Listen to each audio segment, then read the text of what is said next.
먼저는 15페이지까지 못 나간 거는 제 얘기를 너무 많이 했던 것 같아요. 그래서 오늘부터는 제 얘기보다도 이제 성철 스님 말씀을 이제 하는 걸로 그렇게 하겠습니다.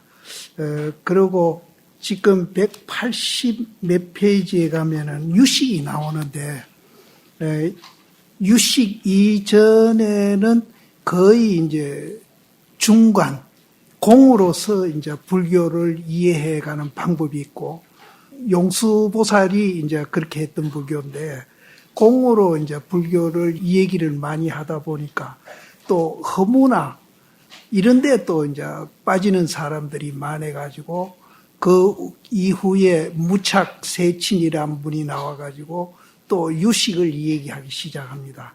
그래서 사실은 공으로 우리가 이제 불교를 이해하는 그것을 이제 마스터하게 되면은 유식은 사실은 안 봐도 이제 지절로 알게 되는 겁니다. 그래서 어디까지 이제 나갈란지는 모르겠습니다만은 내 얘기를 너무 많이 하다 보니까 진도가 전혀 안 나왔어요. 그래서 오늘부터는 이제 성철심 법문들로 우리가 왔으니까 성철심 법문을 이제 많이 하면서 중간중간에 이제 해석이 필요한 부분은 제가 하도록 그렇게 하겠습니다. 이 성철 스님께서 이제 여러 가지 책이 나와 있는데 그 책 가운데에 이제 그 선문정로라는 책이 있고 이제 방금 전에 원택 씨한테 물으니까 본지풍강이라는 책이 있는데 그 두 권을 쓰시고는 내가 그동안에 중놀이 한 밥값을 내가 했다. 이런 이제 이 얘기를 하신 걸로 제가 이제 전해 들었는데, 그거는 굉장히 이제 고준한 법문입니다. 그래서 정말 우리가 이해하기 힘들고, 불교를 그대로 드러내서 어느 책보다도 더 이제, 정확하게 불교를 전달한 법문 책인 것만은 틀림은 없습니다. 그러나 그 책이 거의 이제 한문으로 당신이 또 법문을 하셨고 이래가지고 이 백일법문에 비하면은 대중성이 훨씬 떨어집니다. 법문은 굉장히 이제 고준한 법문인데도 그래서 지금 우리 현대 사람들한테 보편적으로 불교를 접근하는 방법 중에는 이 근래보다도 이 근래 이전에는 거의 또 한문 시대였으니까 더군다나 이제 우리가 접근하기가 힘들었었는데 이 근대에 나온 이제 불교 책 가운데에 가장 정확하고 접근하기가 좋은 책이 이제 이 백일법문이 아니겠나. 그래서 저는 성철 스님은 선문정로하고 본지풍강이 내가 밥값을 다 했다 그러시는데 저는 성철 스님이 이 백일법문을 쓰심으로 해서 밥값을 하셨다. 그렇게 이제 이 얘기를 하고 싶습니다. 그래서 요즘 현대 사람들이 가장 이제 접근하기 쉬운 책입니다. 그래서 요거를 읽으면서 제가 이제 좀 어려운 부분은 좀 설명을 드리도록 하겠습니다. 2500여 년 전에 석가모니 부처님께서 부타가야 보리수 아래에서 새벽의 명성을 보시고 정각을 이루셨으니 이것이 불교의 근본 출발점이다. 이제 지금도 인도 가면은 부타가야 가면은 보리수 나무들이 참 많이 있습니다. 거기에서 이제 새벽별을 보시고 깨달았거든요. 그것이 이제 불교의 제일 시초다. 그럼 뭘 깨달았는지 궁금하시잖아요. 먼저도 말씀드렸지만은 중도를 깨달으셨다. 그럼 중도를 알려면은 우리가 이제 내가 뭐하고 공이라는 것을 알기 전에는 중도를 이해할 수가 없습니다. 그래서 사실은 중도가 어려운 게 바로 그거거든요. 그래서 먼저도 제가 내라고 하는 그 착각된 마음을 중도로서 바꿔가지고 의식을 이제 바꾸는 것이 이제 불교다라는 말씀을 드렸는데, 이 의식을 바꾸는데 가장 이제 어려운 것이 내가 뭐하고 공이라고 이해하는 거. 이것이 이제 제일 어려운 관문입니다. 요것만 알면은 중도를 우리도 이제 이해하는데 그렇게 어렵지 않아요. 어렵지 않는데, 내가 자꾸 이제 내라는 의식을 중도로 바꿔야 그날부터 수행이다. 또 바꿈으로 해서 그날부터 수행함으로 해서 내가 이제 내라는 데서부터 집착을 벗어나면서 행복감도 느끼고 자유스러움도 느낄 것이다 하는 얘기를 제가 자꾸 이제 드리는데, 내가 이제 그런 얘기를 하니까 이 의식 계획에 대한 오해를 하는 분들이 참 많이 있더라고요. 그래서 이제 요즘은 저는 이제 내가 말하는 의식 계획은 반야신경에서 나오는 온 개공. 온 개공하니까 모든 고통으로부터 벗어났다. 내가 그걸 얘기하는 거지, 뭐, 내가 말하는 의식 계획이 뭐 별다른 게 아니다. 부처님도 역시 마찬가지예요. 이것을 이제 깨달은 후부터 이제 모든 고통으로부터 벗어나셔가지고 이제 행복감을 느끼기 시작하는 겁니다. 그러니까 불교의 시발점이에요, 이게. 그래서 무엇을 깨달았느냐? 중도를 깨달으셨다. 이제 요 다음에 중도 얘기가 이제 나옵니다. 그래서 먼저는 이제 깨달음을 얘기하면서 자성을 기억하십시오 그랬는데, 사실 자성이나 중도나 다 연관이 있는 겁니다. 별개의 것이 아니에요. 자성이라는 게 내가 말하는 공무한데, 이거를 모르면은 중도를 또 알 수 없어요. 이제 여기 불교의 제일 이제 첫 관문인데, 이 관문만 통과하면은 또 이제 굉장히 쉬워져요.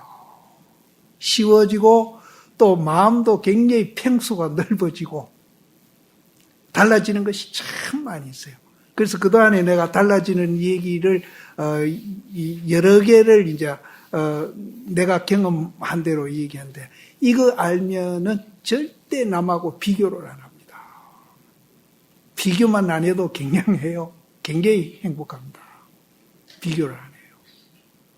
또 두 번째는 자기가 하는 일, 가정에서 살림을 하시든지 직장에 나가시든지 어떤 일을 하시든지 자기가 하는 일에 대해서 가치와 의미를 알게 됩니다. 근데 우리는 이제 무슨 일을 하든지 돈하고 자꾸 연관을 시키잖아요. 그러니까 돈이 많이 벌리면 행복함 느끼고, 돈이 안 벌리면은 이제 불행하다고 생각하거든요. 근데 자기 하는 일에 대해서 가치와 의미를 우리가 알게 되면은 돈은 지열로 따라오고 그보다도 더 차원 높은 입장에서 행복감을 느끼는 겁니다. 우리는 돈을 갖고 행복이다 불행이다 따지는 것은 굉장히 천박한 사고죠. 그래서 자기 하는 일에 대해서, 부처님 당시에 똥 퍼는 사람도 똥 퍼는 데 대한 가치와 의미를 부처님이 부여를 하거든요. 그러니까 똥 퍼는 사람이 부처님한테 그 가치를 이제 부여받기 전에는 이제 자기가 굉장히 천한 직업을 한다 해가지고 항상 남 직업하고 비교하면서 열등의식에 빠져가지고 자기가 굉장히 스스로 자기를 학대하고 괴롭히고 이랬거든요. 그래서 그 똥 퍼는 일에 대한 가치와 의미를 부처님이 얘기를 해요. 그 이후로 이분이 굉장한 행복감을 느끼면서 그 똥 퍼는 일에 대해서 굉장히 보람을 느낍니다. 그리고 세 번째는 이제 자기가 주인이 됩니다. 주인이 됩니다. 자기가 자기 삶에 대한 주인. 한 가지는 이 얘기를 내가 한동안에 많이 하고 다니는데 한 가지는 오늘 기억이 안 나네요. 그래서 어쨌든 부처님이 보리수 밑에서 깨달으신 거는 이제 반야신경에서 오온 개공도 일체하듯이 중도를 깨달으시고 도 일체의 고액이 된 겁니다. 모든 고통으로부터 벗어나시죠. 정각을 이루셨으니 이것이 불교의 근본 출발점이다. 유교는 공자님이 옛날에 삼경이든 육경이든 이것을 읽고 외우고 하여 문자에 의지해서 거기서 얻은 많은 지식을 가지고 세웠고, 기독교는 예수가 절대 신의 계시에 의해서 성경을 의지하여 세워졌으니 곧 절대 신의 계시가 기독교의 출발점이 되고 있습니다. 반면에 불교의 부처님은 많은 지식을 얻음에 의하거나 혹은 절대 신의 계시를 받음에 의해서 부처가 된 것이 아닙니다.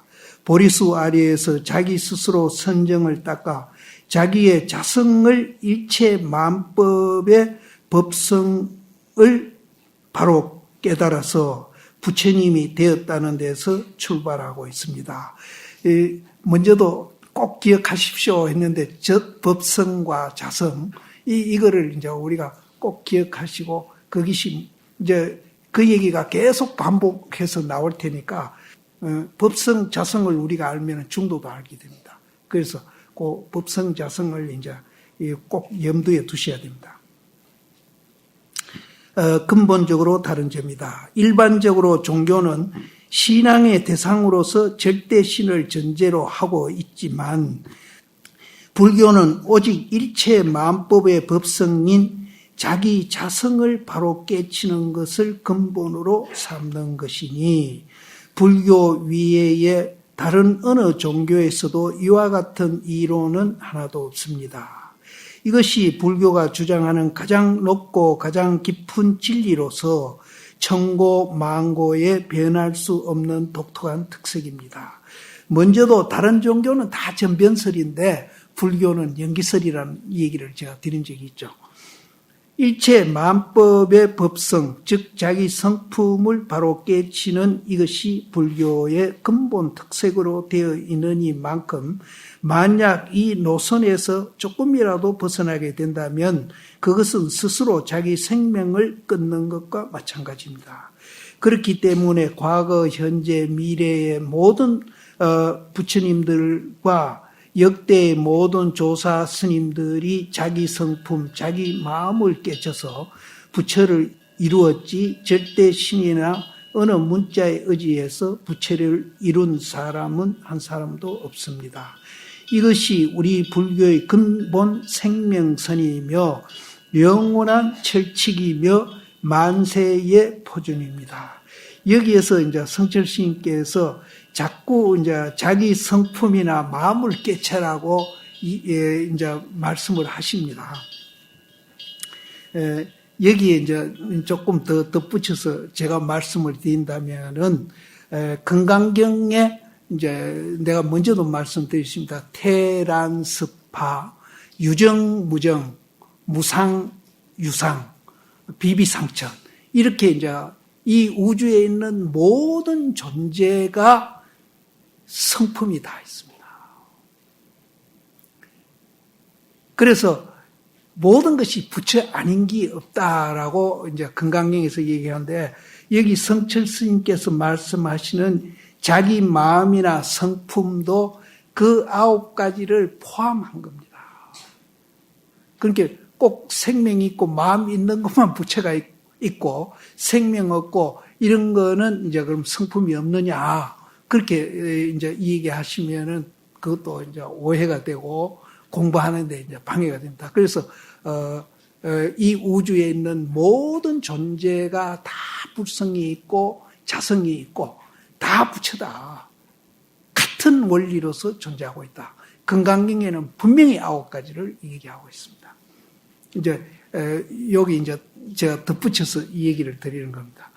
불교는 성불, 즉 부처되는 것이 목적입니다.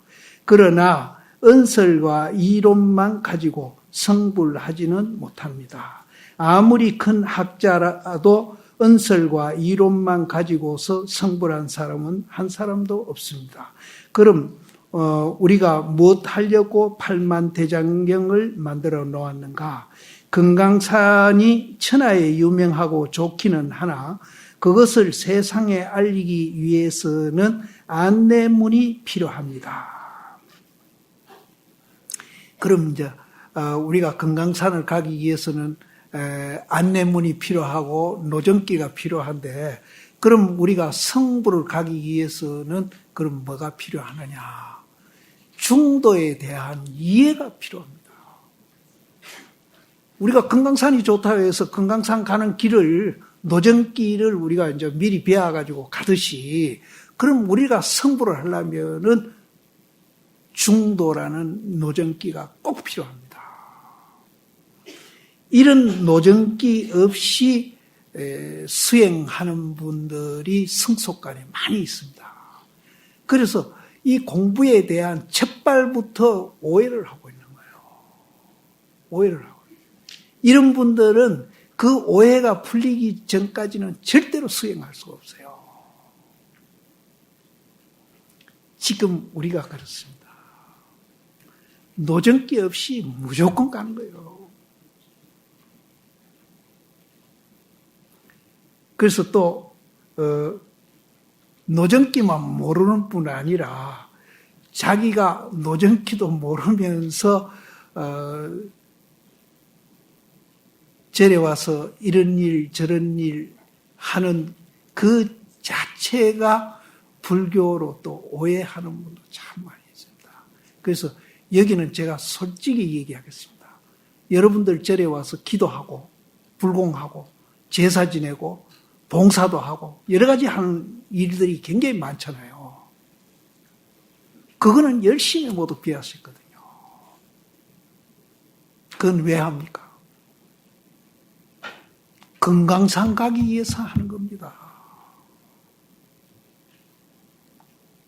다는 안 그러시겠지만은 지금 그거 하고 있는 게 그게 목적이 돼가지고 하는 분들이 많이 있거든요. 그거는 오해를 깨셔야 됩니다. 그거는 손가락이고 수단이고 노전길 뿐입니다. 그럼 그 하는 목적은 뭐냐? 중도를 깨치게 합니다. 연불도 마찬가지입니다.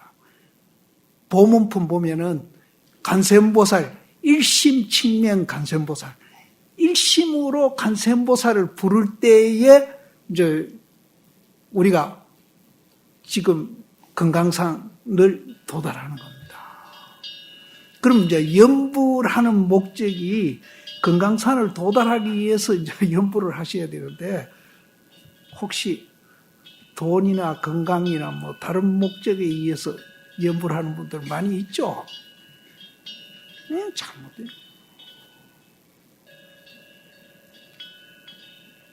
혹 스님들이 그런 얘기하면 절 다 굶어 죽습니다. 이런 분들이 나올란지는 몰라도 천만에요. 이 가치를 아는 사람은 지금보다도 절에 댕기는 그 열정이라든지 모든 것이 10배, 100배는 갖고 다닐 겁니다. 애정도 가질 겁니다. 그러면 이제 신도님들 막 그러냐. 스님들도 마찬가지예요.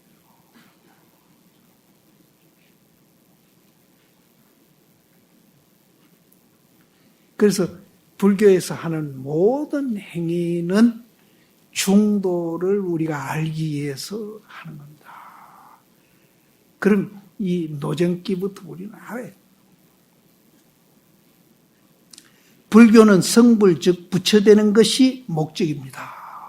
분명히 노스님께서도 이렇게 얘기했잖아요. 절에 와서 모든 하는 행위는 부처되기 위해서 하는 거다.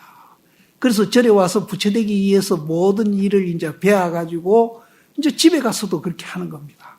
그러면은 아들, 딸, 남편한테 영향을 미치는 겁니다. 포교사가 되는 거죠.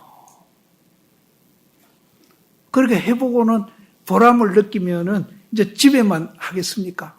이웃 사람한테도 하고 친척에도 하고 이런 분들이 많아져가지고 모든 우리 이제 대한민국의 구성원들이 중도를 이해하는 공부를 우리가 한다고 가정을 해봅시다. 거기에다가 가치를 두고 그 공부를 한다고 하면은 정말로 세상이 달라지겠죠. 근데 지금은 이제 절에 있는 분들이나 오는 신도님들이 혹시 이제 절에 안 댕기는 분들한테 절에를 못 오게 막고 있는지는 한번 우리가 반성을 해요.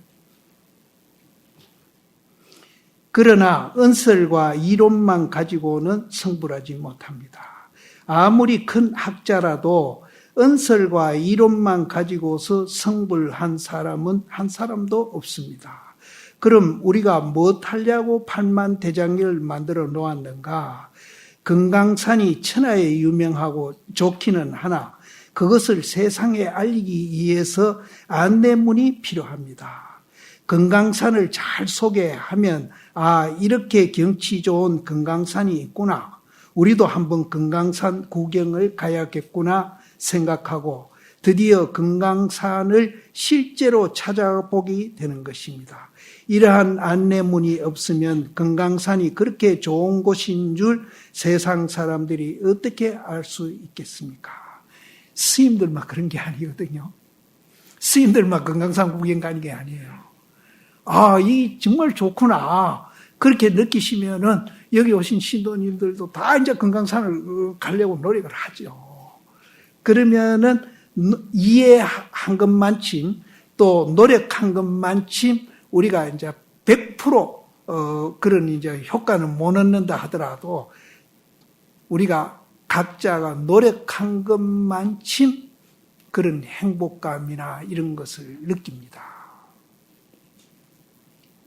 그와 마찬가지로 이 어느 문자로 이루어진 은설과 이론인 팔만대장경은 깨달음에 이르기 위한 일정의 노전기입니다. 팔만대장경에서 불교란 이런 것이다. 부처란 무엇이다. 라고 설명하고 소개하고 있기 때문에 세상 사람들이 그것을 보고 부처님이 귀하고 높으며 불교가 좋은 줄 알아서 믿게 되는 것입니다. 그런 어느 문자로 된 안내문이 없었다면 부처님의 훌륭하고 좋은 법을 몇 사람이나 알고 있겠습니까? 이러한 어느 문자의 기록이 있기 때문에 불교를 알게 되고 마침내는 부처를 이루게 되는 것입니다. 그러므로 우리는 팔만대장경이라는 노전기에 의지해서 실제로 길을 가서 부처가 되어야 합니다. 서울을 가려고 하면서 서울 안내판이나 소개문을 아무리 들여다보고 있어 보았자 서울을 갈 수는 없는 것입니다. 한 걸음 걷든지 두 걸음 걷든지 하야 마침내 남대문으로 쑥 들어가야지 그러기 전에는 아무 소용이 없는 것입니다. 어느 문자인 팔만대장경이 성불하는 노전기인 줄만 분명히 알면 그것도 꼭 필요한 것입니다. 이제 남대문에 쑥 들어간다고 그러셨는데 남대문에 쑥 들어가기까지는 그냥 들어가는 건 아니거든요. 이 노전기를 잘 이해를 하시고 한 발 한 발 노력하다 보면은 이것도 이제 내 경험에 의해서 그렇습니다. 천무에 한 발, 두 발, 세 발 이기 어렵지 이해 폭도 이제 넓혀가고 그 노력도 이제 일상생활을 통해서 조금 하다 보면은 이제 재미라는 것을 느끼고 환희심이라는 걸 느낍니다. 이제 부처된다는 말은 들었으니까 내가 부처가 돼 가는가 보다. 부처가 좋은 줄은 다 아니까. 그러면은 거기에서 이제 가속도라는 게 생겨요. 가속. 그래서 우리가 이제 욕망으로 뭘 추구하는 것보다도 이런 이제 공부를 통해서 그 얻어지는 즐거움하고는 조금 달라요. 이 기쁨은 욕망으로 얻어지는 기쁨하고 내용이 다릅니다. 그렇기 때문에 가속이 생깁니다. 그리고 욕망으로 하는 즐거움은 좋았다가 나빠졌다 자꾸 반복을 해요. 그런데 이거는 그게 없습니다. 혹시 반복이 생기면은 자기 탓으로 돌리면서 자기에 대한 아쉬움 같은 이런 이제 느낌이 들죠. 내가 조금만 더 했으면 이런 이제 아쉬움 같은 게 느껴가지고 공부가 더 잘 돼요. 그래서 현실에서 우리가 이런 이제 좋은 마음 갖고 생활하다 보면은 다른 사람한테 바보 취급받고 왕따나 당하고 불이익을 받지 않겠느냐 하는데 절대로 그렇지 않습니다. 절대로. 더 이제 지혜가 개발이 돼 가지고 이제 다른 사람이 자기를 이제 보는 시각이 달라져요. 보는 시각이 달라져요. 아, 저분이 달라졌네. 달라졌네. 그러니까 안 해보고 혹시 불이익을 받지 않겠나 하는 거지 해보면은 절대로 불이익. 설사 불이익을 받아가지고 손해나는 일이 있더라도 옛날에는 이제 손해나면은 화가 나고 이렇게 되는데 이거는 손해나는 일이 조금 있더라도 화가 안 나요. 내가 조금 부족했구나. 또 안 그러면 저 사람이 이해를 잘 못하고 있구나. 그럼 저 사람이 이해를 잘 못하고 있구나 하면은 연민이 생깁니다. 상대편에 대한 연민이 생겨요. 근데 이제 이해관계로 내가 손해봤다고 생각하면은 날 손해준 사람한테 증오심이 생깁니다. 이게 달라요. 하나는 불이익을 받으면 증오심이 나오고, 하나는 연민이 생깁니다. 연민, 이거 참 기분 좋습니다. 굉장히 기분 좋아요. 다른 사람 말고 딱 두 분의 관계만 해도 그렇게 됩니다. 두 분이 누군지 알죠? 네. 이것 때문에 고민하는 사람 많잖아요, 사실은.